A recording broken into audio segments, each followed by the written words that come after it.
3 ದಿನಗಳ ಭಾರತ ಭೇಟಿಗಾಗಿ ಜಪಾನ್ ಪ್ರಧಾನಿ ಸನಿ ತಕೈಚಿ ನಿನ್ನೆ ಸಂಜೆ ದೆಹಲಿಗೆ ಆಗಮಿಸಿದರು. ದೆಹಲಿಯ ಪಾಲಂ ತಾಂತ್ರಿಕ ವಿಮಾನ ನಿಲ್ದಾಣದಲ್ಲಿ ತಕೈಚಿ ಅವರನ್ನು ಕೇಂದ್ರ ಸಚಿವ ಡಾ ಜಿತೇಂದ್ರ ಸಿಂಗ್ ಬರಮಾಡಿಕೊಂಡರು.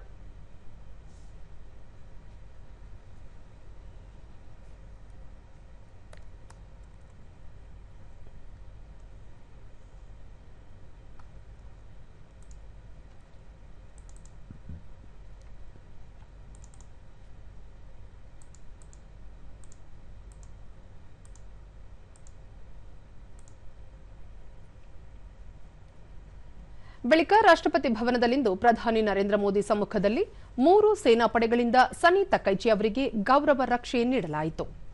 ನಂತರ ಎರಡೂ ರಾಷ್ಟ್ರಗಳ ಸಚಿವರು ಹಾಗೂ ಹಿರಿಯ ಅಧಿಕಾರಿಗಳನ್ನು ಉಭಯ ನಾಯಕರ ಪರಿಚಯ ಮಾಡಿಕೊಂಡರು.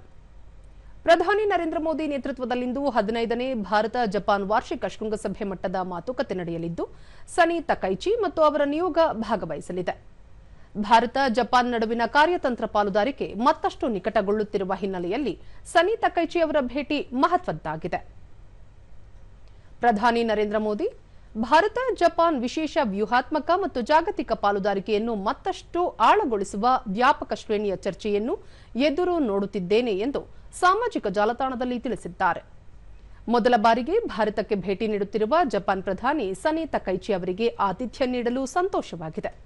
ಭಾರತ ಮತ್ತು ಜಪಾನ್ ತಮ್ಮ ಜಂಟಿ ಪ್ರಯತ್ನಗಳ ಮೂಲಕ ಇಂಡೋ ಪೆಸಿಫಿಕ್ ಹಾಗೂ ಅದರಾಚೆಗೆ ಶಾಂತಿ, ಸ್ಥಿರತೆ ಮತ್ತು ಸಮೃದ್ಧಿಯನ್ನು ಮುಂದುವರೆಸಲಿದೆ ಎಂದು ಪ್ರಧಾನಿ ಹೇಳಿದ್ದಾರೆ.